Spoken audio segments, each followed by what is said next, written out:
Oh, where's it? What part of LA? It's in El Segundo. El Segundo, yeah. Yeah. I've been to Long Beach, man. It's right there. Yeah, I mean, I've never been there, but it's really funny when I talk to the guy who runs the partnership. Good evening, everyone. We are live, taking you behind the scenes for a little pre-show Netflix talk with the Rodney Strong team. For those of you who just heard that, we were all just chatting before we got on. So we are very excited to have a tasting tonight, Friday night, part of our 90 Days Around the World promotion. It's been a great first week back since the holidays. We've had an event every night this week. It's been great. We're doing wines every night in January. So we are thrilled to have you here tonight with Rodney Strong. Let me introduce everybody on the line. So somebody who you will not be seeing tonight is doing a little bit of behind the scenes.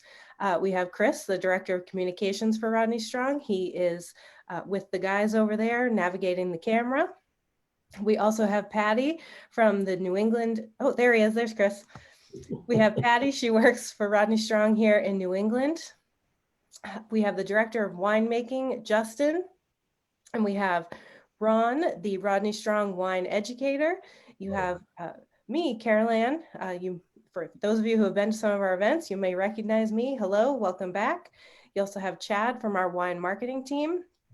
And then also from the Rodney Strong team, who's going to be reviewing some of your questions tonight, is AJ. So welcome, everyone.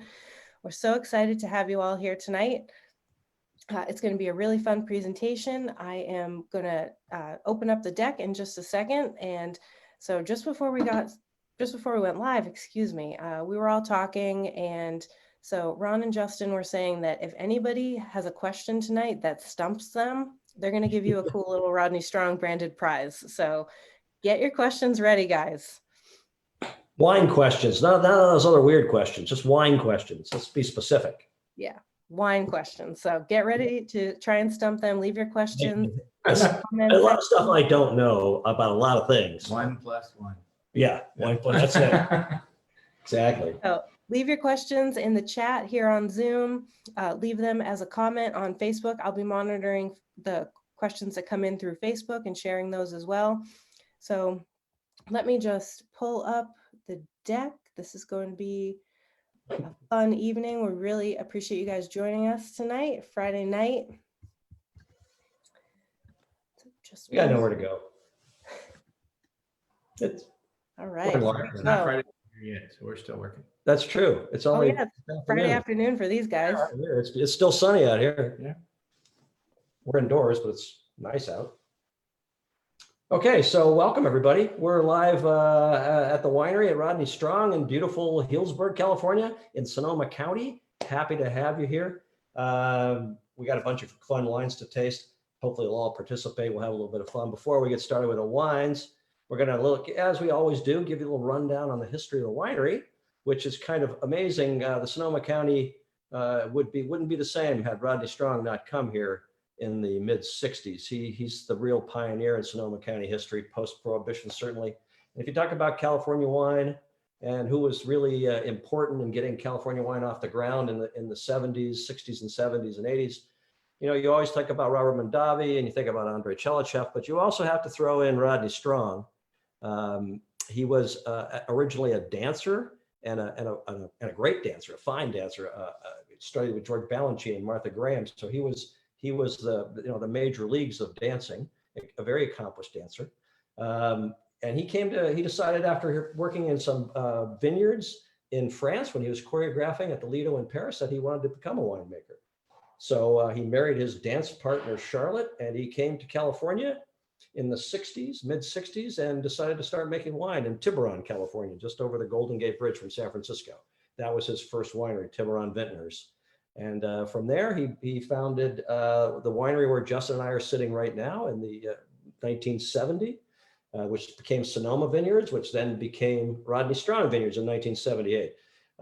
You see all his credentials there. He came to Sonoma County because the folks at UC Davis told him that was the place where he could grow grapes as diverse as Pinot Noir and Cabernet and Sauvignon Blanc and the grapes that he fell in love with in Europe. So he began to buy acreage and planted vineyards. He planted Chardonnay up on Chalk Hill. We're going to taste the Chalk Hill. He planted those vineyards in the mid 60s. when there was very little Chardonnay in California. So he was a real pioneer out here. He also had the first single vineyard Cabernet in Sonoma County back in 1974 at our Alexander's Crown Vineyard, which we still own and make. So he also worked on all the boundaries of the American viticultural areas. So he helped draw the boundaries of Chalk Hill and Russian River. So a very important, he also was a tireless promoter of wines of California, as Robert Mondavi was, as the Gallos were as well.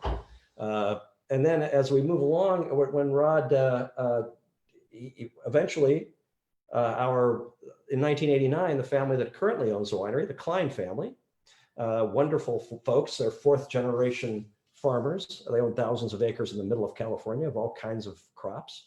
But they bought this winery in 1989. You see Tom Klein there in the middle photograph, that dapper gentleman.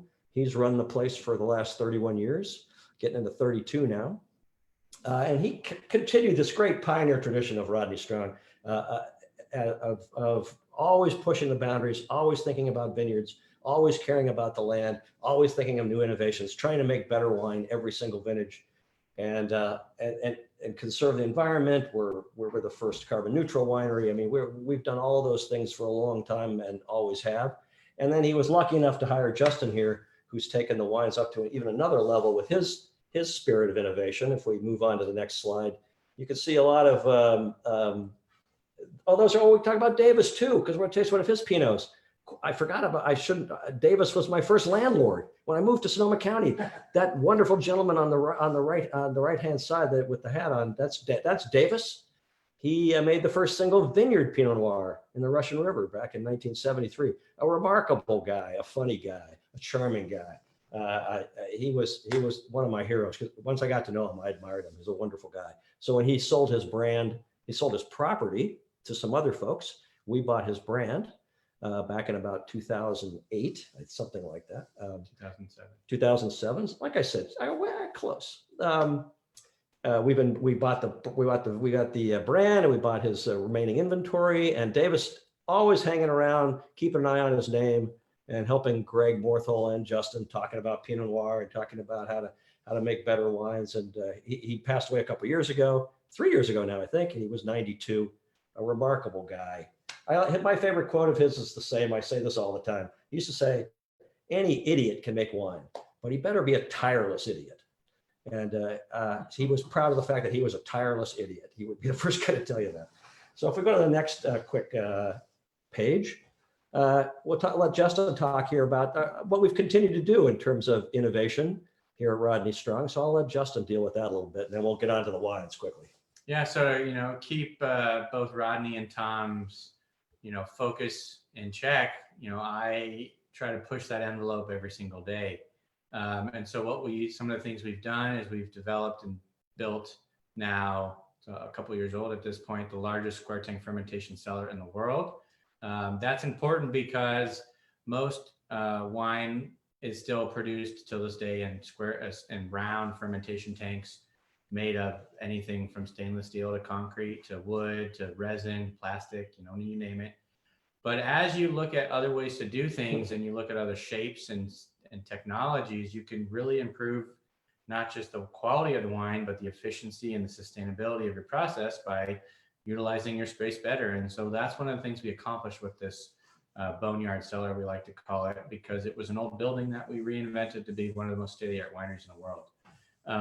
As we've been implementing these new technologies, we've incorporated optical sorters. So you actually run every single berry through a special machine that kicks out anything that's misshapen or a different color, has something on it we don't like, could be raisined. So optical sorters. We use rotary barrels, which are these really cool 900-liter barrels, which are quite large. It takes 4 guys once they're full of grapes.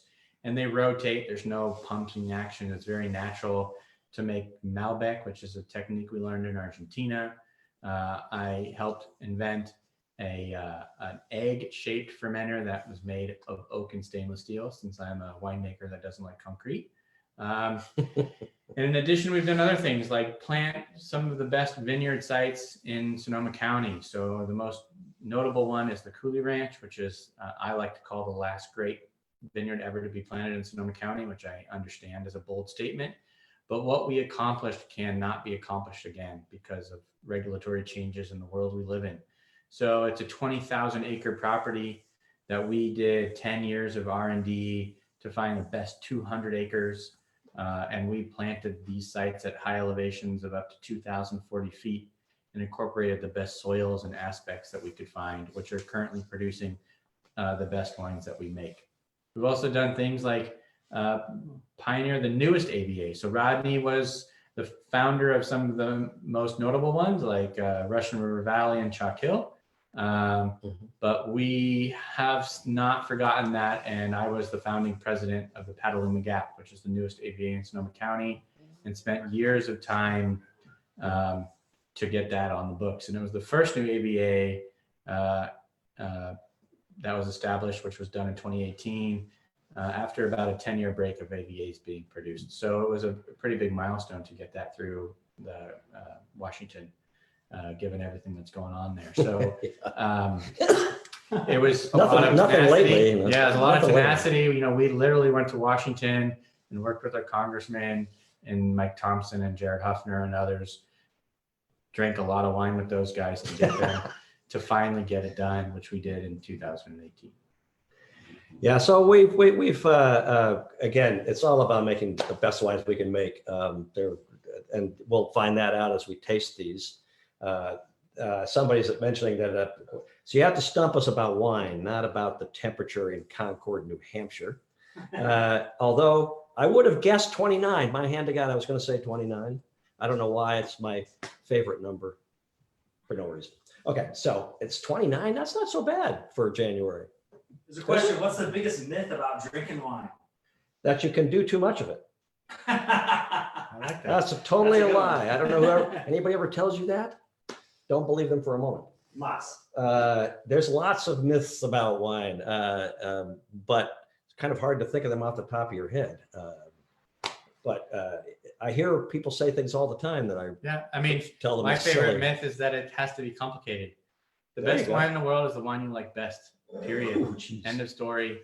And nobody should ever tell you otherwise. And so, you know, my goal when I talk to people about wine is to try to break down some of those barriers and try to make it more approachable and more fun and inviting, because winemakers do what we do because we love what we do, not because we're hoping to become snobs or famous or anything like that. We do it because the culture that wine country brings to the table was appealing to us, and the nature and the history and everything about it is just exciting. And so that's all it needs to be, is fun and enjoyable. And if you get intimidated by it, drink with other people who won't intimidate you. There Justin, you we're, go. we're looking for a reason why what's the advantage to the square tanks? Oh boy, you open up a can of worms there. Yeah, There's it a could be ton here of a while now. advantages, but the simplest one is that we can do more with less with square tanks. You can put more grapes in the same footprint. You get better extraction. You get more sustainability. You use less energy, less water. You get richer, denser, fuller wines in a way that has never been done before. And it took me a long time to figure that out, and cost the winery $11 million once I did. So maybe they wish I never did, but that's really it. It helps us produce more with less. They're throwing us a lot of questions here, which is good. We'll get to them all. Let's taste a little wine while we're doing that, though. Why don't we? And then we'll get to a bunch of these questions. But let's start with a little Chardonnay, because I'm thirsty, and this is, it's way late where you are, but we're getting there. It's Happy hour. It's pretty much happy hour right now. So let's talk a little about the great Chalk Hill wines. You want to move to the next slide? Yes. Yeah, the Chalk Hills. It's just a few miles east of us was Rod's original vineyards in Chalk Hill. Right, but we're actually sitting in Chalk Hill as we speak. Correct. Yeah, we're on the very western tip of Chalk Hill. We're also in the Russian River. We can be many places at one time. We're pretty amazing. So, when you design the AVAs and you draw the boundaries, Rodney just can drew the overlap. boundary around his winery for all of the AVAs. No, Mhm. not all of them, but 3 of them. He was the founder of Russian River Valley, Chalk Hill, and Sonoma Coast. And so he made sure that Rodney Strong Vineyards, the facility itself, was in all 3 of those AVAs. Yeah, when he planted Chardonnay, I like to tell this to people because this when I found this out, I was pretty amazed by this. Only because we think of Chardonnay as being ubiquitous. We think California white wine. Most people think Chardonnay. But when he put vineyards in Chalk Hill in 1965, in the whole state of California, which is twice the size of New Hampshire, there were only 300 acres of Chardonnay in the entire state of California. Now there are tens of thousands of acres. 99,000 acres. Almost, oh, there you go. Almost 100,000 acres. So it's a nice visionary move. But he did it because it was the right place to put Chardonnay. And let's talk about the vineyard a little bit. Yeah, And the so wine. Talk about Chalk the wine. Hill is an exceptional wine for us. We've been making it, as you can see, for a very long time. We're the first to plant it. And what makes Chalk Hill, the area, so great is the soils and the temperatures we grow in. So I'll start a little bit about the soils. The soils are volcanic in nature, which is a little bit different than your normal volcanic soil. So if you think about volcanic soils, the first thing a lot of people think of is Hawaii and those bright red, rich, dense soils that you see pineapples and other things growing in. Well, this is the opposite. This is a white, chalky substance, hence the reason it's called Chalk Hill. It's a type of ash called Huachica ash, which is the fanciful name, or rhyolite, which is the scientific name. And what that means is that it is soils that have a lot of air in them, but they've been compacted over time.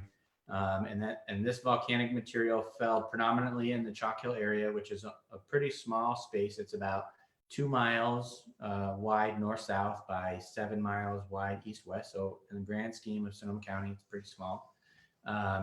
And there's hills that are surrounding it on the north, east, and south side. So there's like a 3-sided confluence of hills that when Mount St. Helena, which is just due to the east of Chalk Hill, erupted, which is also in Sonoma County, and blew all that ash towards the Pacific Ocean, blew it west. A lot of the ash, about 80% of it, fell in Chalk Hill and produced this 12 to 18-inch layer, at this point, thick hard pan of this Huachica or rhyolite. What that means is that these grapes struggle to grow. This white chalky soil, subsoil, it's really a subsoil at this point, there's quite a bit of alluvial on top, has 0 nutrients in it. And that makes this vine struggle to grow. Yields in Chalk Hill vineyards are about half of what they are in the Russian River Valley. So we're getting very concentrated grapes. We're growing in a climate that's a touch warmer than the rest of the Russian River Valley. So it's on the eastern side, so further away from the ocean, which leads to a little bit hotter climate. This brings rich flavors to the table of ripe pear, beautiful tangerine, white peach, delicious, really fun, inviting flavors, which are a little different than the rest of the flavors you get, or other flavors you get in more standard Russian River Chardonnays like green apple and lemon lime citrus. So more fun, more inviting. We take those great grapes, and we put them in French oak barrels as juice. Ferments in those barrels and becomes wine. It goes through a process called bâtonnage, which is the stirring of the lees. We put this metal wand in, and we have several guys, big, huge soldiers, big guys, that stir the barrels, and they stir up all those, they're called lees. And what those lees are dead yeast cells and solids that have settled out over time via gravity. We bring those back up into solution so it looks cloudy, if you will. And that brings in integration, it brings in creaminess, and it helps protect the wine from oxygen, which lets us use a lot less sulfur dioxide. So somebody asked, does Chardonnay get better in the bottle? Does it get better with age? Absolutely, yeah. Absolutely. And if you had, what's your preference on Chalk Hill? I know you taste them constantly. Is there do you like them after 6 years, 3 to 5 years, 3 to 5 years? 3 to 5 years. So we're drinking the 17. You're drinking the 17. It's right about that sweet spot. It's going to stay the same for a few years. Absolutely, it's going to get better. So I tell you a little story. So I went to an event in Burgundy, which is the home of Chardonnay. It's an event called the Hospice de Beaune. Hospice de Beaune is an auction that they host every year in November. And all the money that's raised during the Hospice de Beaune fund the hospital in Beaune, Hospice de Beaune, which is a children's hospital. And it's sort of like St. Jude's, where no patient ever pays a bill. All the money that is raised at this Hospice de Beaune auction funds the hospital for the year. And over the last 100 years, people have donated plots of land and and all kinds of stuff to this hospital. So now they have this whole winery, and they make like $100 million a year on this auction. It's a really big deal. Yeah. And in conjunction with this auction, the day after the auction is this really cool event called Drunk Fest. It's right, called. Drunk Fest. It's called the La Poli de Marceau, Fest which de la is Drunk. which is a big party of 700 people that Drinking their brains out. the access is a case of wine and you drink your brains out. Well, anyway, so I got invited. I was one of like 3 American winemakers that got invited to the party. And my access was a case of wine. So I brought some of our Cabernets, but I specifically brought some Chardonnays because I felt like getting crucified. But what I found was that Chalk Hill, and I brought vintage ones. You know, I was there in 2017. I bought like 09 Chalk Hills, you know, 7, 8 years old. And people loved them. They were very, very balanced. They were very similar to the wines of Burgundy. I mean, granted, I was drinking wines there that I could never dream of buying in the United States. Or get. Yeah. But it was very humbling to see how our wines stood up against some of the best in Burgundy and how balanced they were. And so what I would say is that wine can, especially well vinified, well made Chardonnay like Chalk Hill and like a lot of our counterparts in Sonoma County, you know, there's no reason to rush it. If you have a cellar that can hold it. If you need to drink it, drink it. Don't hesitate, but don't feel like you have to rush either. Yeah, I knew California's a little bit bigger than New Hampshire. 17 is a good number, though. I didn't realize that. I'm looking at the chat room here. So I'm randomly saying things, which I do anyway. What else do we want to talk? Well, there's a bunch of questions here. What are the pH levels of the wines we're tasting? Which is the highest pH, of these 4 wines? Well, the highest pH would be probably the Zinfandel. Yeah, normally it would be. The pH of the Chalk Hill Chard is about 3.2. Yep. The pH of the Pinot Noir is maybe 3.6. The Zinfandel is probably 3.8, and the Knights Valley Cab is probably 3.7. Yeah. To give it, those are ballparks. I might be off by 0.05. Yeah, you might see them on the screen. Some of these are on the notes. Not that much, because pH is a funny. All of our wines are designed to be very balanced, and that's because they're made from vineyards that are picked based off taste and not based off chemistry. So when grapes taste yummy, they're typically balanced from a chemical perspective as well. So this is just delicious wine for the money, and this is such gorgeous wine. And it's a 90+ point scoring wine. I mean, this wine, if you're trying to please somebody from a score, a wine snob that really cares about their scores, this was in a top 100 list for Sonoma County. This has got 91 points from every measurement publication.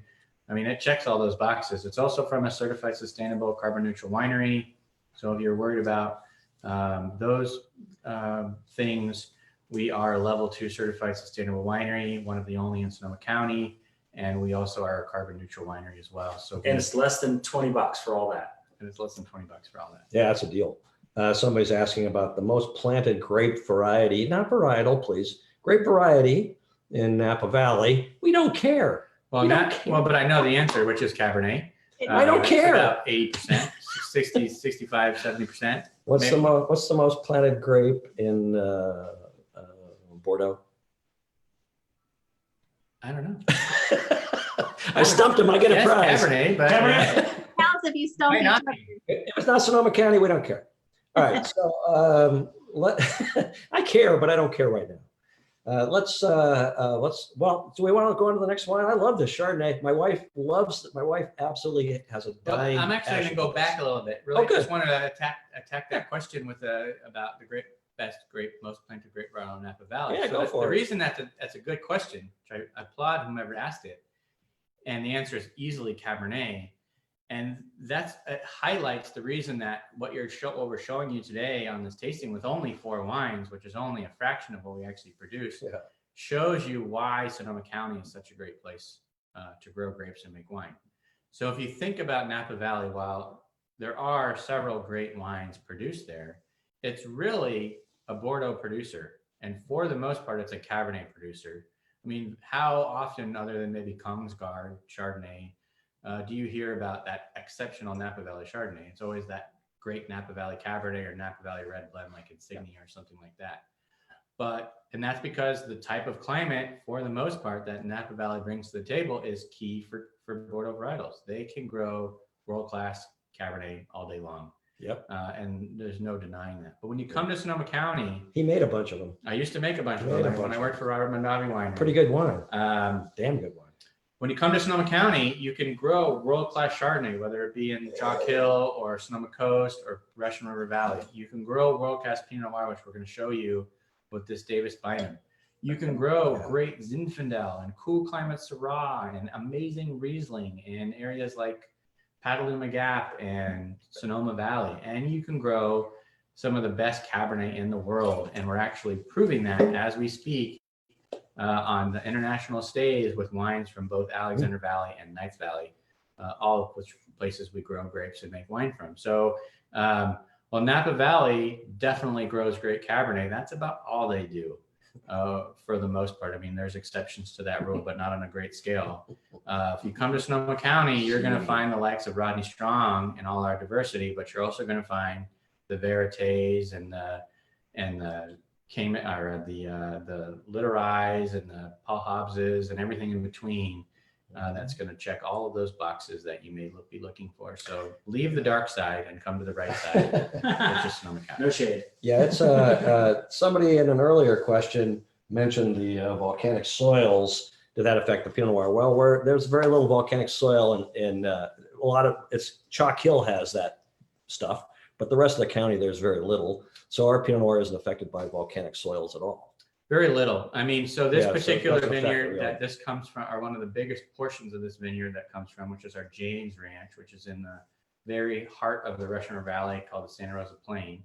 Used to be a giant lake called the Laguna de Santa Rosa. This has about 2 inches maybe of topsoil or soil that's similar ash to Chalk Hill as compared to 18 inches in Chalk Hill. So as that ash made its way to the Pacific Ocean, it spread out and fell at a very dispersed area, but nothing that makes a change in flavor.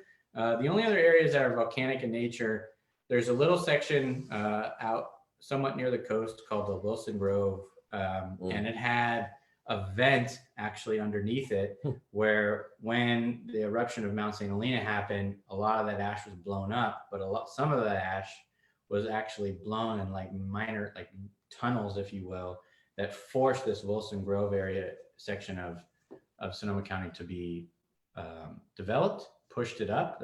Those are hilly areas within Russian River Valley. And that Wilson Grove section has quite a bit of volcanic subsoils in that particular area. So that's about it. Yeah. Somebody's asking what are the top 4 must-haves for designing a winery. And of course, the answer is money. And then secondly, you need to have money. Third, I think is more money. Yeah. And then fourth, I think is you got to have an architect. That's it. Those are the 4. Yeah. Winemaker I winemaker. would say the top 4 things that you need to have are is a focus on what you're trying to produce, because not all wineries should be designed the same way. If you're a winery that's trying to produce gallons as cheaply as possible, then your winery is going to look like an oil refinery, and you're going to have giant tanks that are designed differently than a winery trying to produce $100 bottles of wine. And so what you need to do, the 4 most important things that you need when designing a winery is you need to have vision. What are you trying to accomplish with the wines you're producing? You need to have space. So, one of the benefits and the things that made the Boneyard so successful and so important to the future of winery design, not just in California, but in the world, was that it was designed to be done in a building that was never meant to be a winery.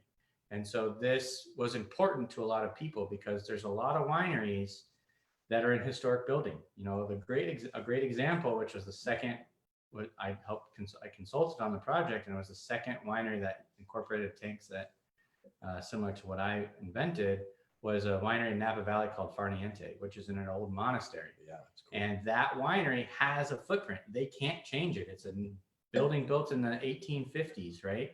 And they only have so much space, and they have set heights, and they have weird dimensions. And so that winery was able to accomplish more with less, and hence the benefits of what we created in a space that was never meant to be a winery.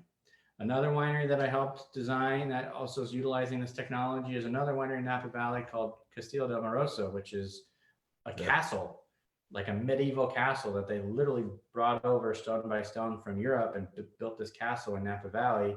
And it's like the most inefficient use of space in the world, For sure. but it's really cool. And they needed to be able to use that space effectively. So this technology worked really well. So you need to understand your vision and your space. Secondly, or thirdly is money, because, you know, the winery cost, you know, $14 million to build. Yeah. And so if you don't have a lot of money and a lot of patience, you can't do it. And that would be the fourth thing is patience. Oh, there you go. You really need to be I able thought about it to that way. wait to see the effects, and the first wine that you get a taste made in a winery that you just spent years building won't be for years later. So patience That's is true. key. Very, very capital intensive business. Correct. So let's talk about this gorgeous Pinot Noir. Yeah. So we get to the, because this, again, way over delivers at its price point. It's all Russian River fruit. And the average price of Russian River Pinot Noir is pretty much nuts these days. Yeah. So this is 3,500 a ton or something like that, at least. more than that. More than that. Yeah. So, you know, so Russian River, just a hint of Petaluma Gap. This comes from exceptional sites. So I'm going to get a little geeky on you, but I'll keep it simple. So if you take the Russian River Valley as a big space, right, it's actually one of the larger AVAs in Sonoma County. Winemakers decided that they wanted to try to differentiate all the different areas. So we created this concept called neighborhoods. And really what it is saying is that this little area of Russian River Valley tastes different than the area over there. So there's 5 neighborhoods. And the neighborhoods were actually figured out all based off tasting.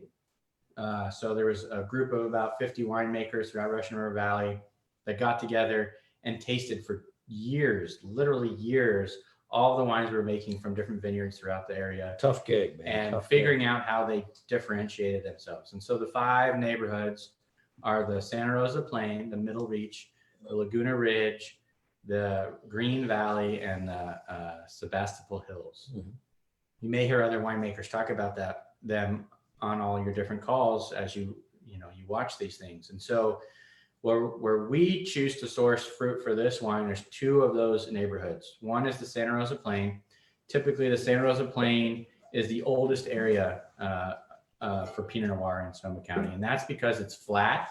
It was easy to develop back in the 60s. It was, you know, a simple location to do the work that needed to be done. That was why they chose it. What we found is that this area brings out a lot of awesome characteristics for wine, especially wine in the New World with New World style. So it's unctuous, it's rich, it's flavorful. It gives you a little bit more ripe characteristics because it's a little warmer. It's one of the warmer areas of the Russian River Valley. And so this unctuous, rich, ripe Pinot Noir really brings in a lot of style to the wine, if you will. Then to pair that, we go to the Green Valley, which is the other neighborhood we source from. And this is from the coldest area in Russian River Valley to grow Pinot Noir. The Green Valley allows all of the cold air that actually comes in through the Petaluma Gap to settle in this low-lying area, and it stays coldest longest throughout the day. And so that brings in, instead of this unctuous quality, beautiful racy acidity, wonderful spicy qualities, great dark fruit qualities. And when you pair those characteristics to the great Santa Rosa Plain fruit that's unctuous and rich, you get a wine that's really balanced with richness and acidity, vibrancy and fleshiness. And they pair beautifully together. The Petaluma Gap brings some structure to the table as the coast comes to the gap. This is almost all New World heritage or Dijon clones with very, very small amounts of heritage clones for earthy qualities, ages in great barrels for a year, and it's quite balanced overall. Yeah, I mean, $26 I'm seeing. Man, that's a good price. Yeah, ship me some. I don't have any. We're out at the wine. No, we got plenty. Earlier questions. Somebody asked how much, what percent of wine is water? It's roughly 85% water. And then it's 14 and change alcohol in general. And then there's very small amounts of other things like tannin and acid and other things. Pretty much everything you smell and taste and see is less than 1% of what's actually in the glass. So that's always been fascinating to me. Somebody else asked, what temperature does wine freeze at? I don't know why you want it. What are you planning on freezing wine for some apparent Wine reason? pops. Yeah, well, It'll freeze at, I believe. it's about 22, I think. I mean, you put it in a freezer, it's going to freeze. It'll So, freeze, yeah. Yeah. I've done that. It's not I've like stupidly vodka done where you that. can put it in the freezer and it doesn't freeze. It'll definitely freeze on you. Yeah, it doesn't have higher alcohol won't freeze as easily, but wine will freeze Yeah. relatively. Gets down to Pretty 22 normal, or something. I mean, I don't know the exact temperature, but standard freezer freezes it. So let's move on to a little bit of, well, we got a whole kind of questions keep going by here. For the Pinot Noir, how many What- years? Where does the French oak get imparted? Well, what flavors do you get from the French oak? when Yeah, you so taste the French wine? oak's really bringing beautiful vanilla qualities. It's giving you slight barbecue cigar box qualities. Mhm. It's giving you hints of mocha characteristics. It can bring in all spicy type qualities. But one of the main things the oak is really doing isn't imparting just flavor.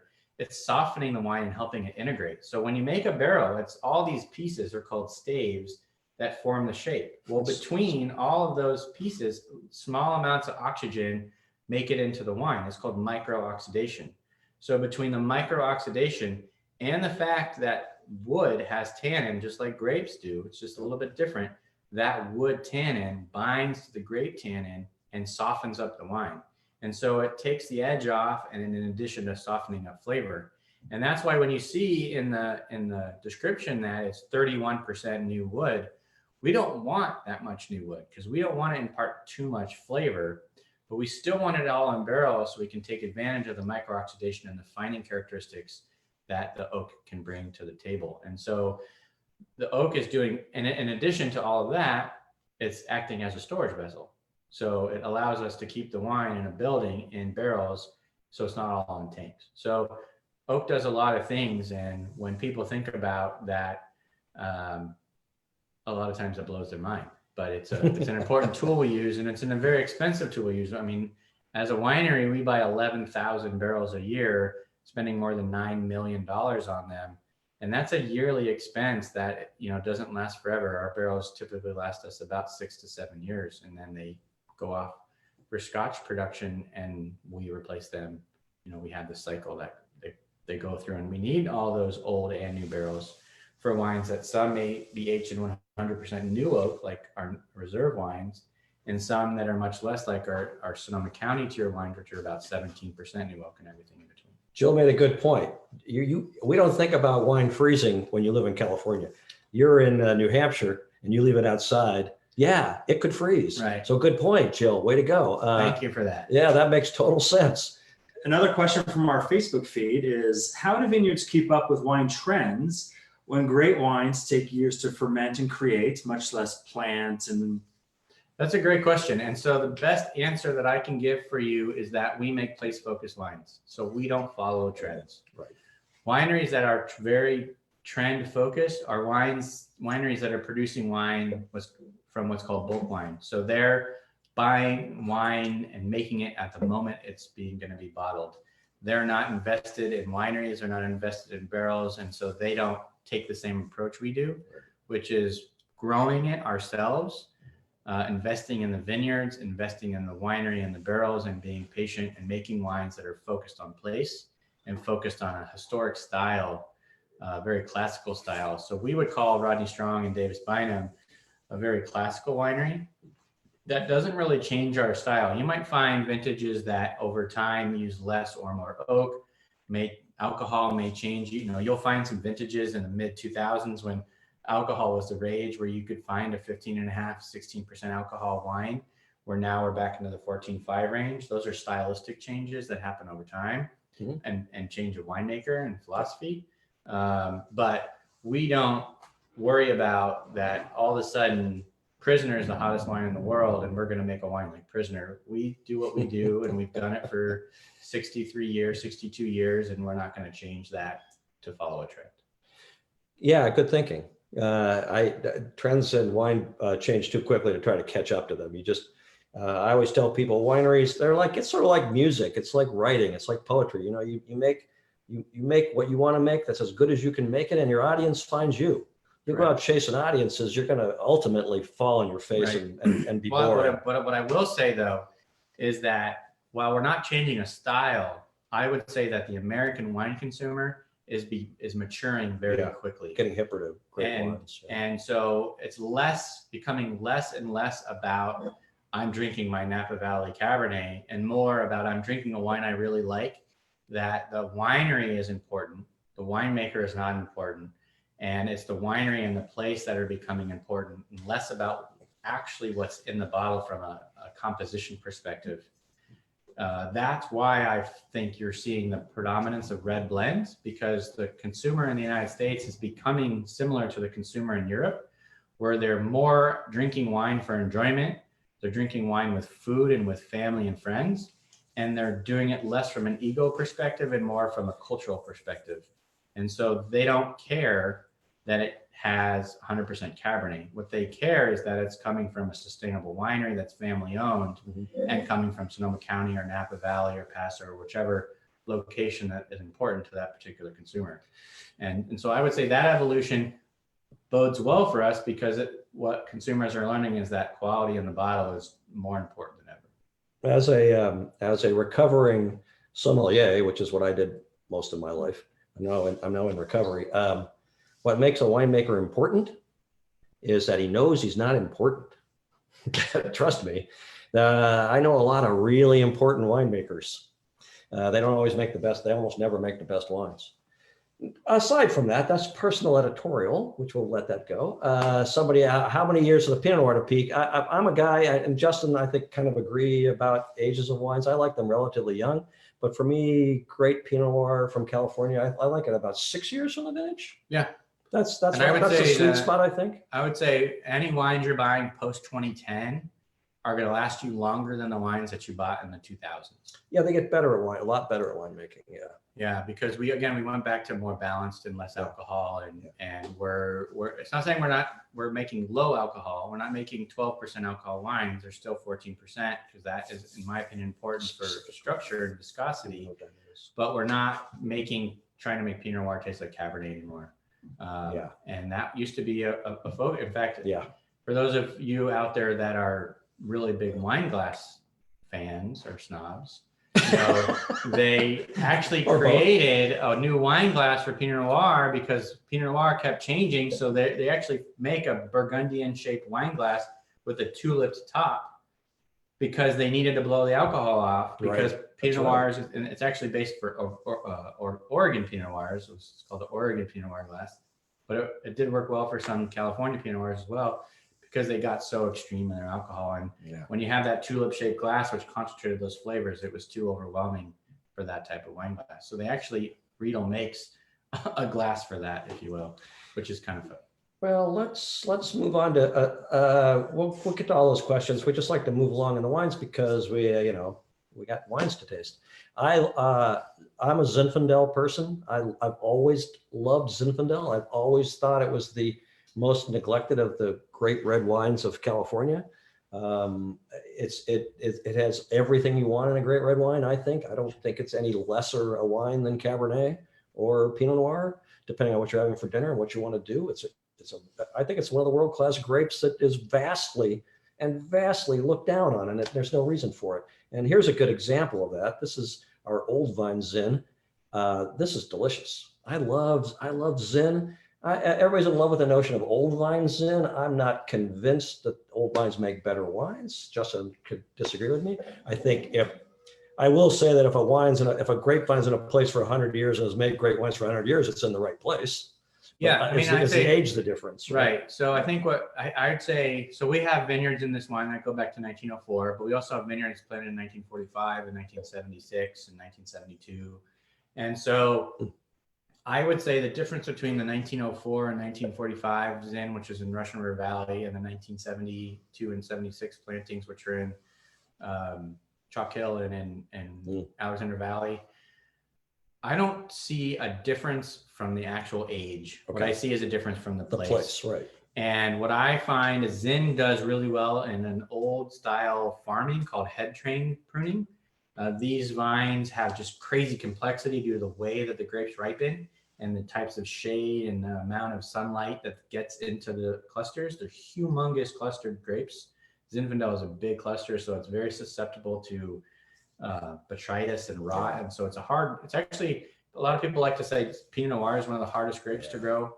I think Zinfandel might be harder to grow than Pinot Noir. I mean, I think Ted Lemon might disagree with me because he doesn't like Zinfandel. Does he even grow Zinfandel? No, Yeah, he I think hates Zinfandel is pretty tough. And I grow a lot of our best Zin is grown in the same sites that we also grow Pinot Noir. So they're grown, next door to each other. So yes, I think age is important, but it's mostly because old vine Zin is almost always head trained vine. I don't know a single vineyard that's older than 1970 or 1980 that's not on a head trained style growing pattern. Right. Back in the 80s, that's when they started shifting to more commercial type farming, so everything was trellised. But before that, everything was kind of some people call them bush vines or head trained vines, and I think that complexity that the head trained growing process brings to the table is key for great Zin. And every component of this wine is on a head trained vine, even the Syrah.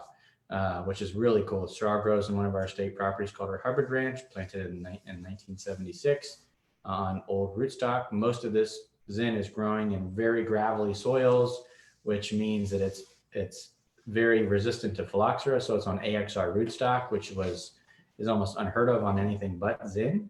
And all the old Zin vineyards are on either St. George or AXR. So it brings crazy complexity and wonderful spice, black pepper or white pepper. I like to sound fancy and say white pepper and black pepper.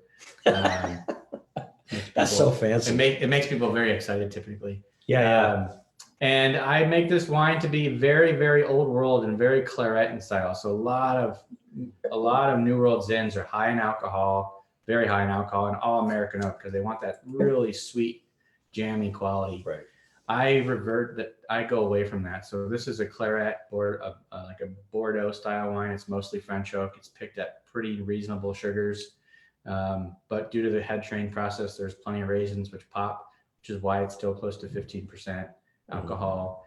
And so I find it to be quite balanced in the world. It's as far as I know, Zinfandel is relatively unique in that it ripens very unevenly in each cluster. Correct. So that if you look, you got at harvest and you walk through a Zinfandel vineyard and you look at a cluster, there are little green undeveloped berries on it. There are raisins and there are perfectly formed berries. So as he's saying, eventually, no matter what you do, a few of those raisins get into the final Cuvée Son, and you end up with a little bit higher alcohol than you can get it than you normally get in Cabernet, unless you try to get high alcohol. Right. And that's as opposed to people always say Primitivo is Zinfandel.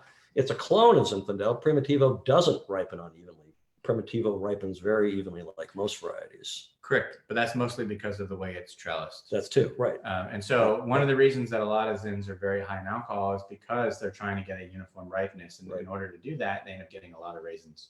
Does that make it hard to decide when to pick Zinfandel? Is it a harder call? It's very pretty instinctual. I can look at the vine. You walk the vineyard and you see the colors of the leaves changing. You can see that the basal leaves, which are the leaves closest to the clusters, are yellowing. You can see the canes are hardened off. So it's a physiological change to the vine. And plus, you taste the grapes and they taste yummy. And I make my decisions really on that. I don't need to look at the sugars that closely. And I'm targeting. I do look at the sugars, but I don't look at them that closely where I'm making a decision because of that. I'm looking at it from an aesthetic perspective of what that vine looks like. And physiologically, how it if it's shutting down, I know it's about ready to pick. Yeah, I love Zin when I have lamb or something. When I do a nice leg of lamb or lamb chops or anything like that, I've always loved Zinfandel with lamb. It just works pretty much for me every time. I also like a lower alcohol Zin like this is a balanced Zinfandel with pizza. I mean, it's just a killer wine for pizza. Yeah. I mean, you think that's such a lovely combination. I every time I go have a good pizza, if I don't take some sort of a Barbera or something, I take a good Zin on the mood I'm in. And they're very different wines, but still they work. Yep. When I started making Zin, so I came to Rodney Strong from Robert Mondavi in Napa, which we didn't make Zin. And so Oh, I had to used get up to. to speed. You know, they used to. And in fact, when I was working there, I still had it planted, but we just blended it into the Cabernet. So I didn't really get to make it. When I started making Zin, I really dove deep into the varietal, and it became my passion for several years. And I tasted. We had a different wine educator at the time, a gentleman named Stefan Soltishak. You're a lot nicer than me. Yeah, he was. All these guys are great. But he put together. He was a Zin head too, and so he put together what we called the first growth of Zin tastings. You know, the best Zins in the world.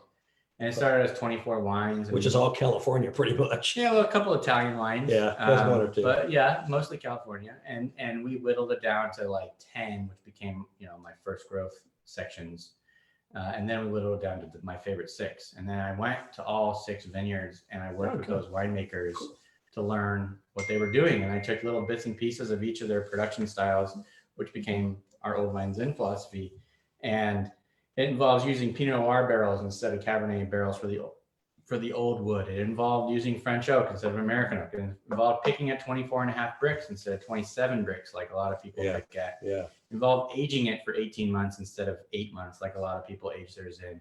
And so we changed a lot of concepts about how to make the style of Zin that we're trying to produce. So here's a question. Are all of our vines grafted? All of our vines are grafted. The old vines are grafted to what's called AXR1 or St. George, which are fairly pure rootstock. AXR1 was the very first rootstock developed at UC Davis, which eventually did fail, and Phylloxera did beat it. Yep. But in a gravelly soil, Phylloxera But didn't do very well. When the soils are very gravelly, which typically means right on the riverbank, on the Russian riverbank, Phylloxera can't take hold in soils like that. So every vine that I'm aware of in the United States is grafted on a rootstock of some sort. St. George and AXR1 are the oldest, and those 4 are kind of the most pure, but there's not like Argentina where you can find unrooted vines. I think there's some unrooted vines like out in Contra Costa, some really old vines. Yeah, I mean, I shouldn't say every. I mean, if you can go there's a tiny percentage there on their own you roots. can go to, and a lot of the nurseries, like if you go buy grapevine, they have what they're called their mother blocks in like very, very rural areas where there's never been a grapevine before. Yeah, so it's hard for it to get Phylloxera, yes. So, you can find rooted vines out there, but those are kind of not commercial settings. Right, exactly. There was another question I saw a while back I just wanted to go back to, which is how we felt about stemless wine glasses. Yeah, I think you go. stemless wine glasses are great for the right reasons. I don't own any, to be honest with you. I do. But I have, if I'm at a party and they're great. I actually use the stemless glass when I taste it in the winery during harvest, because I used to break too many glasses. So I use a Govino kind of plastic wine glass when I'm tasting tank to tank, because it doesn't, these are $30 wine glasses and I don't want to break them, 4 a day. But I have no issue with them. My view is again, wine is about enjoyment and culture and family and friends. And if you like it, you should do it. I don't think you're going to miss out on some quality aspect necessarily if you use a Govino versus a Venom. I love stemless wine glasses for one thing only. They're perfect for picnics. You sit on the sand on the beach, you sit on the grass somewhere. A stemless wine glass is fantastic. Because you're not going to break the glass, but you're going to spill the damn wine. Yeah. So I always have a pair in my car in case my wife and I spontaneously decide to drink. Oh, wow. Sometimes in the car while I'm driving, but mostly at parks and at the beach. So they're actually really useful for that. Other than that, at home, I don't use them. Although we did once have our wine club party. We used to do up at Rockaway Vineyard, and it was outdoors. And we have about 75 people out there. The winemakers are there, the owner there, Mr. Klein is there with his wife, and a lot of Klein Club members. And we did it one year. We had all these nice wines, our best wines set up, older vintages. I mean, we had a ton of wine poured, and it got really windy. And pretty much 80% of the wine glasses got blown over. And after that, we've only used stemless glasses up at Rockaway. It was an unbelievable free-for-all up there. It was totally crazy. So that's another reason to use them. But let's talk about. We're going to keep answering questions, but let's get to the Knights Valley Cabernet, because Here's another gorgeous stuff. The attorney just had a heart attack with a description of wine in the car. We don't have an attorney. I don't need an attorney. Yeah, so Ninth Valley. It's like my favorite old joke is when I go, I want to go like my grandfather, peacefully in my sleep, not like the other people in the car.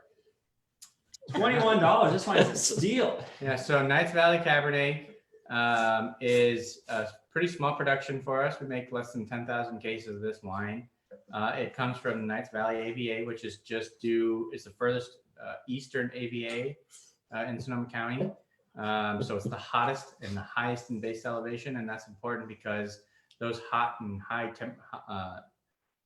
temperatures and high base elevations give us the ability to get really dark skins with thick skins with dark color.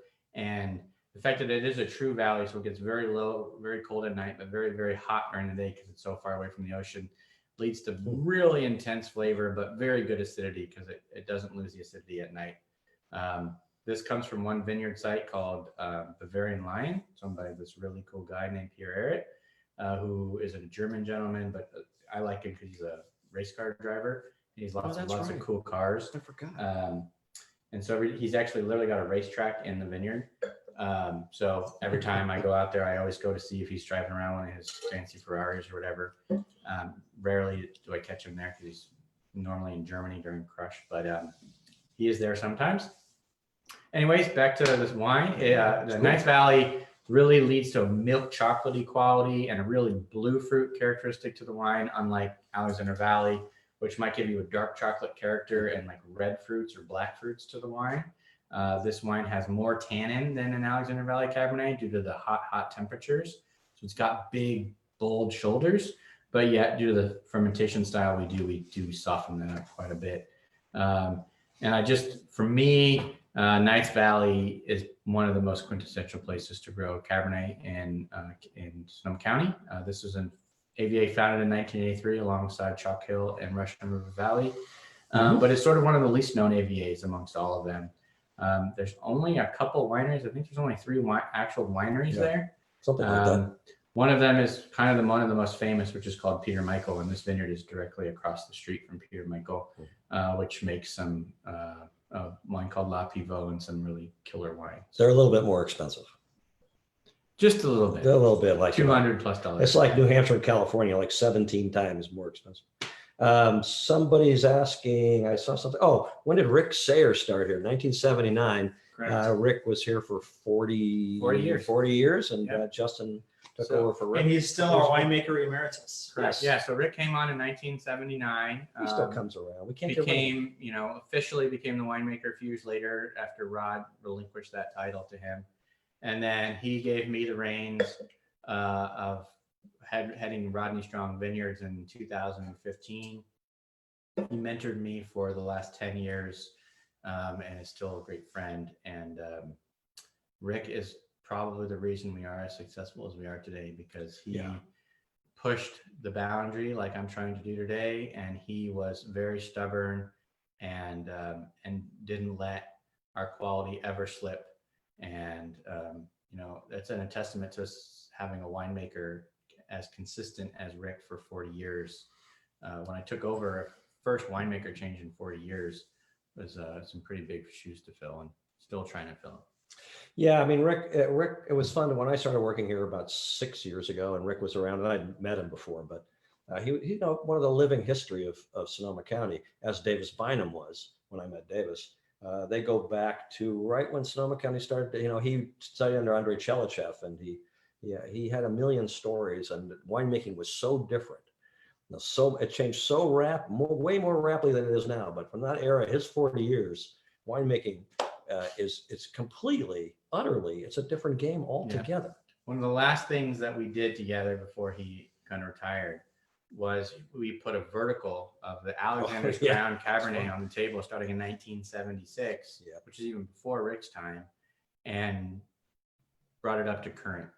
And he and I and Ron and several other people at the winery came in and out, but Rick and I went through every wine side by side together, and I took notes, and he told me the story of every wine. He still remembered, and he was like a hoarder. So he in his office had, He was. he Yeah. had notes, his tasting notes. So I don't keep my tasting notes. You know, my tasting notes say, oh, that was good, or yummy, or okay, or flawed, or Yeah. whatever. Technical. He Very took geeky. like a novel from each wine, and he kept those notes.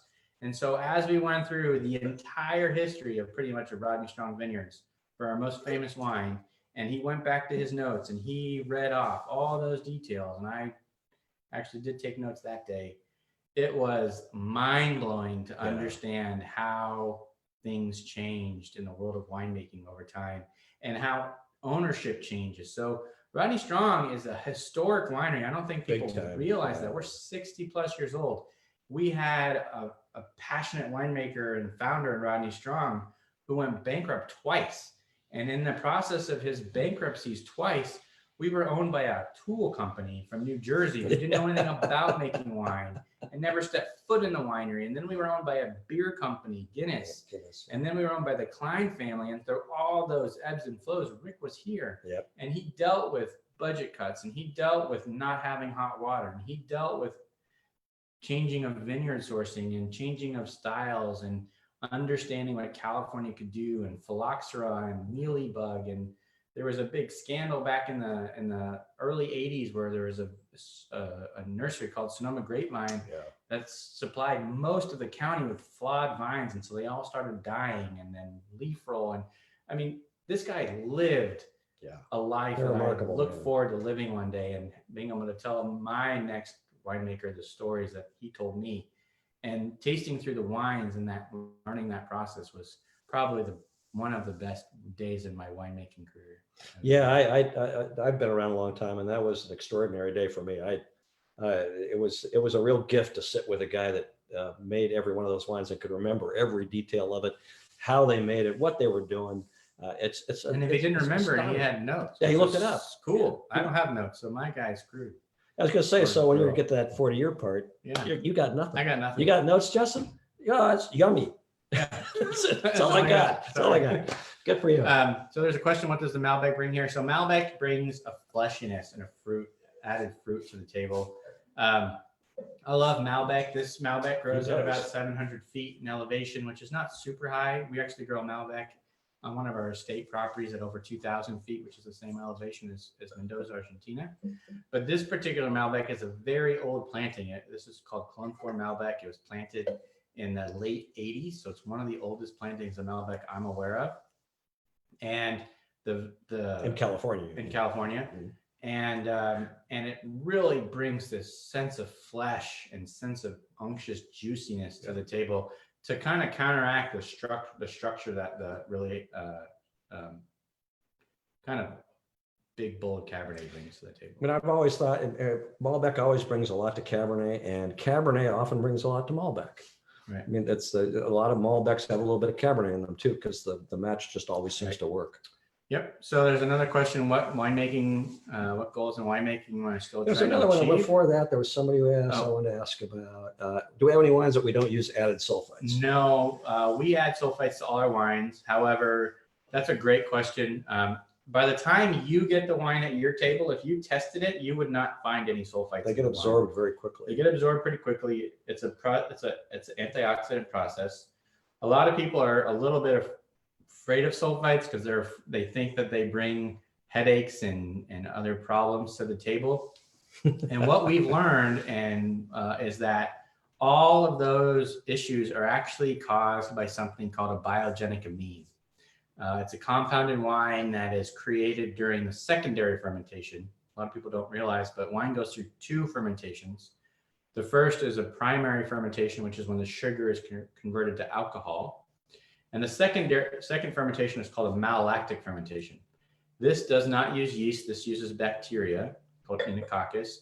And this bacteria eats up all the malic acid and converts it to something called lactic acid. Well, like the primary, where the byproduct is really alcohol, the secondary fermentation, one of the byproducts is something called a biogenic amine. And one of the biogenic amines that is created is a histamine. And it's the histamine that's in wine that is causing people to get flushed, get red in their cheeks, get sweats, have shortness of breath, get headaches. And so something that we've done at Rodney Strong is we use amine-free bacteria for the secondary fermentation. So we do not have amines or histamines in particular in any of our wines. And so unless you get drunk and get a hangover, which I can't control, you will not get an allergic reaction from a histamine compound in our wine, which is predominantly what causes the vast majority of people's issues when drinking specifically red wines. There are some people that have breathing problems. That is a sulfide related problem. And so if it's a breathing issue that you have, Don't you're drink not, wine as you. well, yeah, you're still going to get it because even organic wines have up to 100 parts per million of sulfur, which is a naturally produced compound in wine. But to give you a short answer to your question, yes, we add sulfides to every wine we produce. That was the short answer? That was the short answer. Okay, what was that? But the part before is what I got confused. Right. So quickly about corks versus screw caps. And why do we use the reason for using longer corks in some wines as opposed to shorter corks? Those Okay, are two different questions. Yeah, so I'm going to do the second part first. Longer versus shorter is strictly aesthetic. The longer the cork, the more luxurious the wine feels, and therefore that's why people use longer corks. There's literally no benefit from a sealing the bottle perspective to using longer corks to shorter corks. As long as you're using like a standard length cork. I mean, if you use a little stubby cork, that's a different story. But if you use an 1 7/8 inch, which is a standard cork, the difference between an 1 7/8 inch cork to 2 1/8, which is the longest cork you can buy, there's zero quality change. It's strictly an emotional even over change. the long run, there's very little And change. there's only one wine that we at Rodney Strong, it's actually not even Rodney Strong wine, it's a sister brand called Rowan Wine Company, that we use this really long cork. And the reason why I get away with that is because I have control, and not even the owner can say no.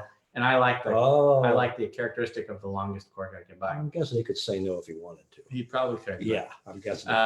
So yeah, there's zero quality change from length. Cork versus screw cap, there is a difference, and that has to do with just oxygen change. So there's something called the OTR, the oxygen transfer rate, when making wine. And the lower the oxygen transfer rate, the less the wine is going to evolve in the bottle. So think about what I had described earlier to you as when I was talking about the barrel. We have all those spaces between the staves, which causes microoxidation. That oxygen that's making it into the wine during the aging process is causing the wine to change due to oxidation. Well, when you have a cork, something similar happens. There's oxygen that transfers into the wine and helps it evolve over time and helps it age.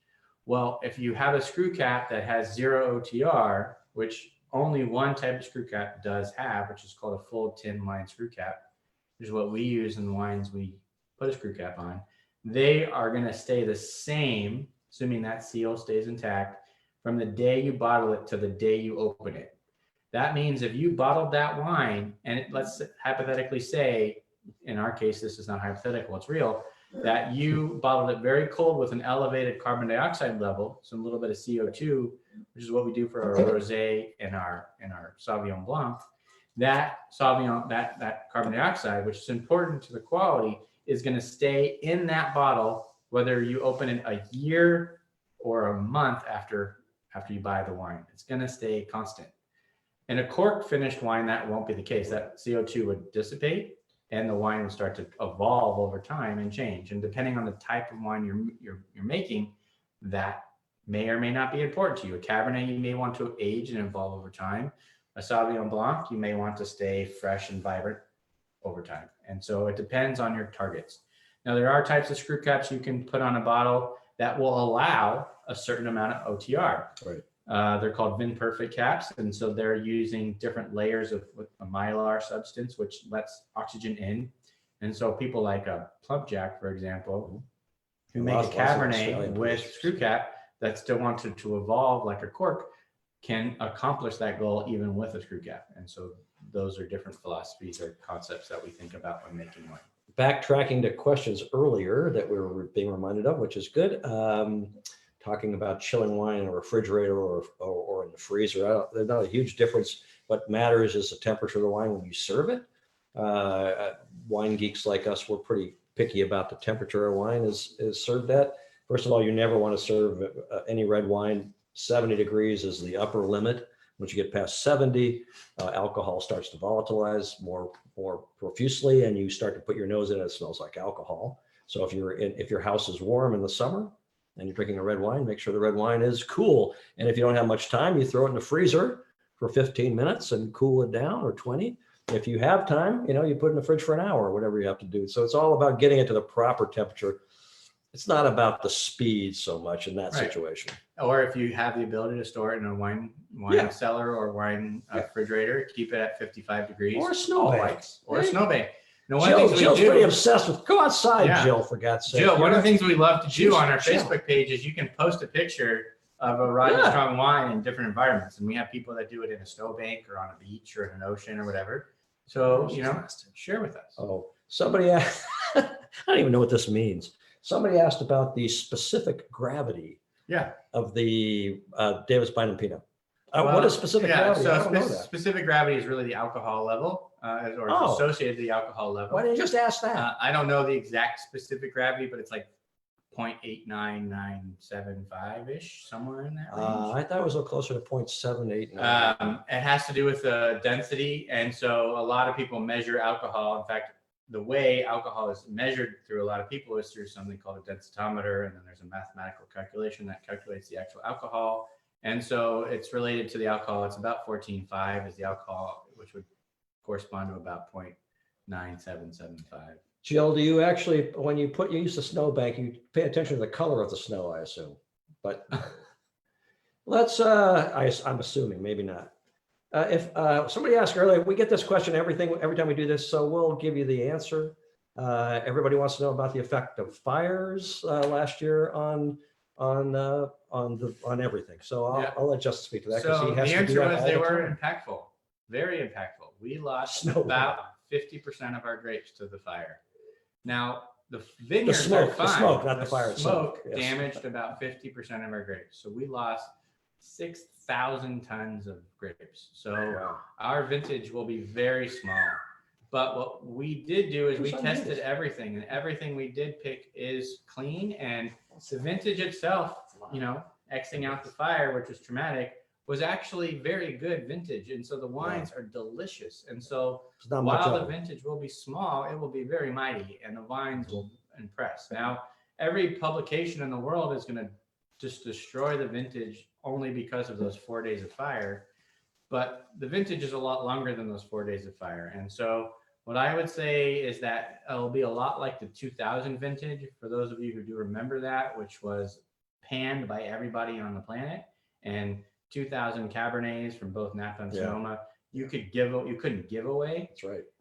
Today, they're like the most sought after wines you can find, because the wines are amazing in today's market.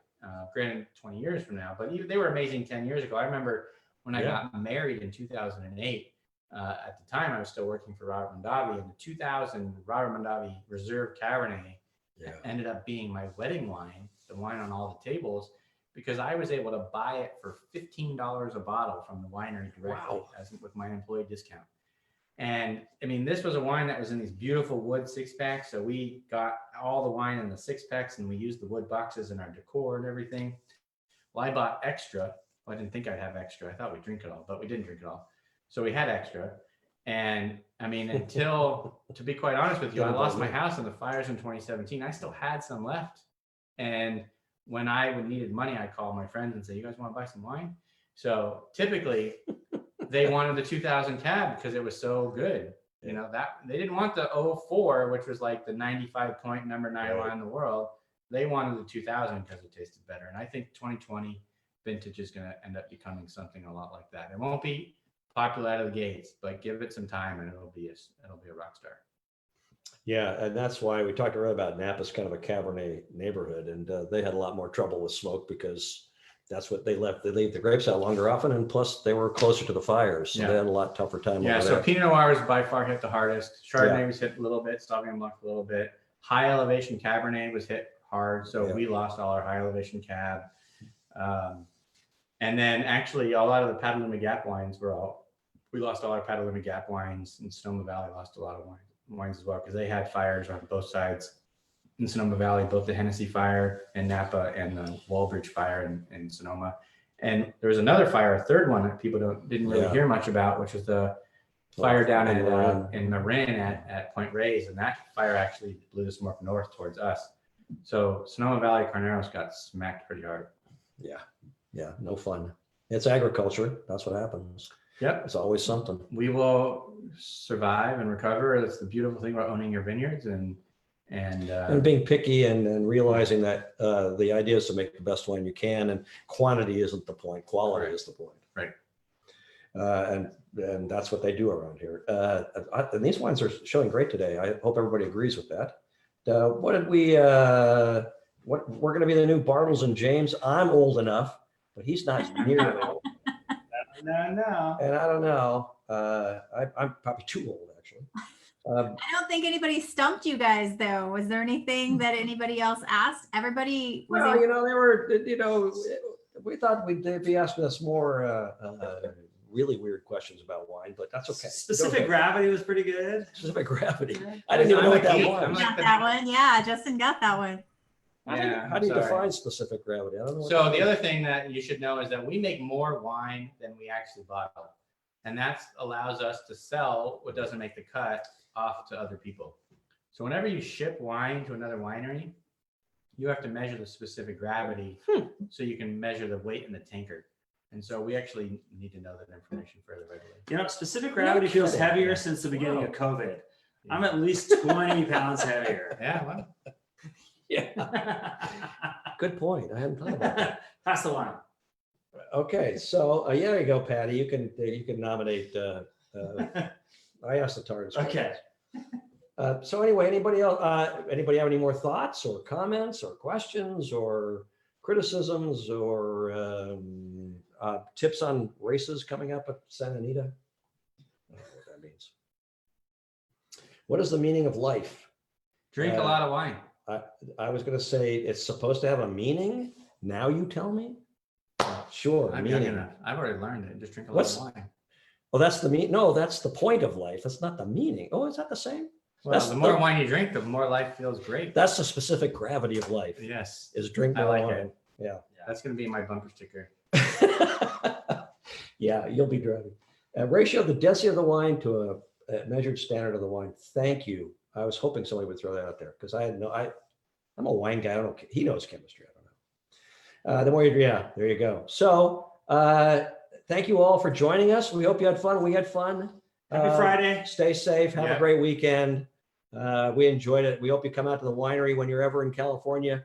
Please come out to Rodney Strong. Right now, our tasting room's not open, but hopefully it will be soon enough. You know when it'll open, when you can move. So thanks, everybody. Have a wonderful weekend. Have a great year. Happy New Year. And we'll see you sometime soon, I hope. Cheers, you guys. Thank you. Awesome. Thank Bye, you, everybody. Thank you, Justin. This was great. I'm shocked that nobody asked you guys for the code word, because that would have been something to stump you, because I didn't tell them it in advance. So I don't even know what that is. What is the code word? missed opportunity, guys. So tonight's code word to earn 100 points for attending tonight's event for your virtual password, passport, excuse me, password. What am I talking about? I don't know. For your passport is Sonoma County. So enter that into your virtual passport for 100 points. That's 2 words, by the way. That's true. That's a secret 2 words. All caps, like. So it's a multiple choice. If you are not familiar with our passport app, there are going to be 3 options in there for you. So Sonoma County is one of those options. We make it really easy for you. You just have to select that from the multiple choice and you'll get your 100 points. So thank you so much, everybody, for attending tonight. Thank you, Ron. Thank you, Justin. Thank you, AJ and Chris. And before we get off, Patty, could you just say hi to everybody and show them your glass? You were showing your special Rito glass earlier, but you weren't talking, so only some of us could see it. What do we Oh, the stemless one?